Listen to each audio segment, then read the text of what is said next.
Assalamualaikum warahmatullahi wabarakatuh. Selamat pagi anak-anak, sampai jumpa lagi dengan Bunia di kelas 11 mata pelajaran biologi. Sebelum kita memulai pembelajaran pada pagi hari ini, marilah kita bersama-sama berdoa terlebih dahulu. Berdoa dimulai.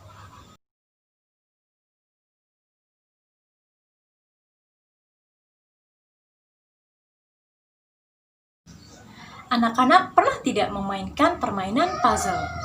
Ya, permainan puzzle dilakukan dengan cara menyusun kepingan-kepingan puzzle menjadi sebuah puzzle yang utuh atau gambar yang utuh. Nah, kepingan-kepingan puzzle ini merupakan unit terkecil penyusun dari puzzle. Kepingan puzzle dan puzzle ini merupakan analogi dari tubuh makhluk hidup dan penyusun terkecilnya. Jadi anak-anak, tubuh kita juga atau tubuh makhluk hidup juga memiliki unit penyusun terkecil yang dinamakan dengan sel. Sel adalah unit struktural dan fungsional penyusun makhluk hidup atau unit terkecil yang struktural dan fungsional penyusun makhluk hidup. Jadi tubuh kita ini terdiri dari banyak sekali sel. Nah, kenapa ya dikatakan unit struktural dan unit fungsional? Sel dikatakan unit struktural karena sel merupakan unit terkecil penyusun makhluk hidup.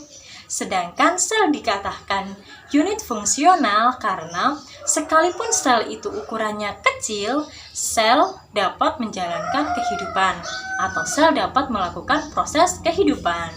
Nah, kira-kira kenapa ya diberi nama sel? Kok bisa ya? Jadi begini ceritanya. Pada zaman dahulu, yakni pada tahun 1665, seorang ahli bernama Robert Hooke melihat gabus dari sebuah tanaman di bawah mikroskop.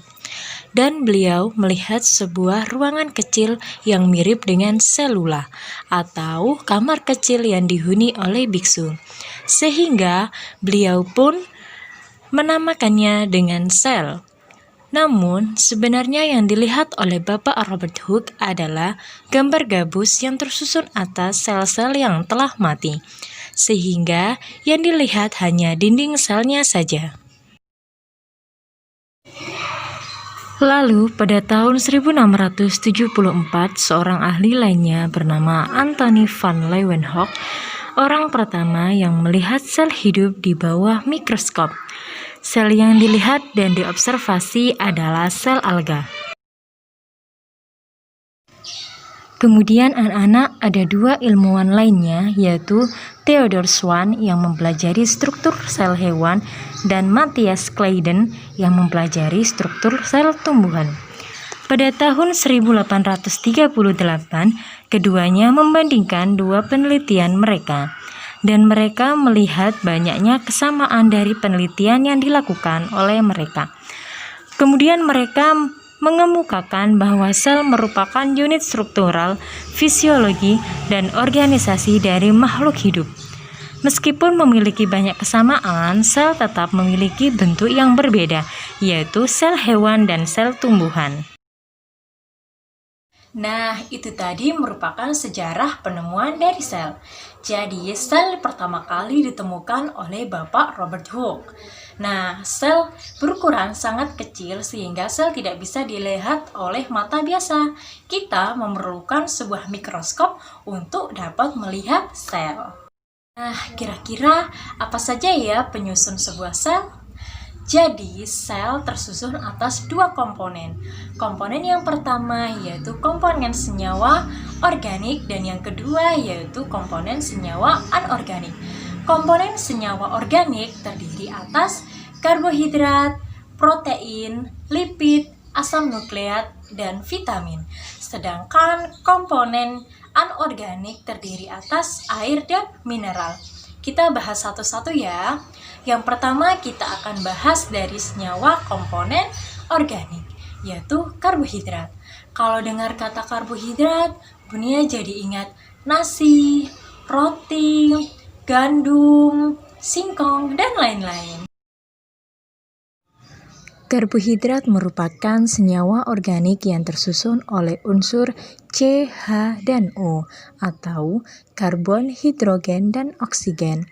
Jadi, karbohidrat yang ada di dalam makanan memiliki peran penting untuk sel di tubuh kita.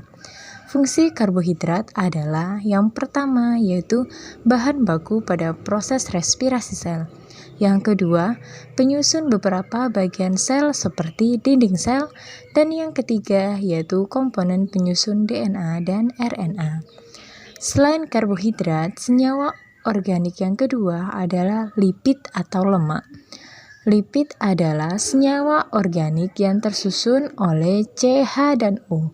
Fungsi lipid di dalam sel adalah sebagai penyusun beberapa bagian di dalam sel seperti membran sel, dan jenis lipid penyusun membran sel adalah fosfolipid.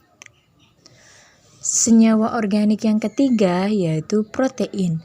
Protein adalah polimer yang tersusun oleh asam amino. Tersusun oleh C, H, O, N, P, dan S.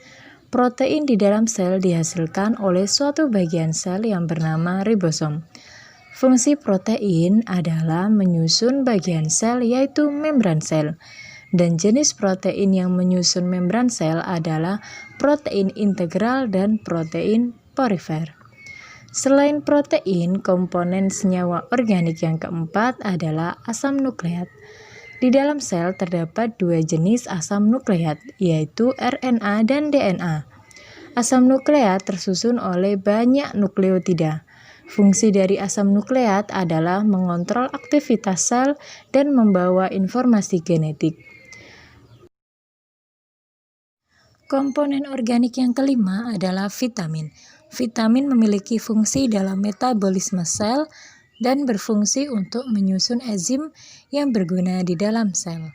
Vitamin terdiri dari A, B, C, D, E, dan K. Selain tersusun oleh komponen senyawa organik, sel juga tersusun oleh senyawa anorganik yang terdiri atas air dan mineral. Air sangat banyak atau air merupakan komponen terbanyak dalam penyusun sebuah sel. Fungsi air di dalam sel adalah yang pertama sebagai pelarut, yang kedua sebagai medium berbagai reaksi kimia, dan yang ketiga untuk mempercepat reaksi biologi. Mengingat fungsi air yang sangat bermanfaat di dalam sel, maka kita harus sering dan banyak minum air ya. Komponen selanjutnya yaitu mineral. Mineral berfungsi atau berperan untuk metabolisme sel dan menjaga tekanan osmotik di dalam sel. Tekanan osmotik merupakan tekanan untuk menjaga keseimbangan sel. Sekian pemaparan materi pada pertemuan kali ini. Sampai jumpa di pertemuan selanjutnya. Wassalamualaikum warahmatullahi wabarakatuh.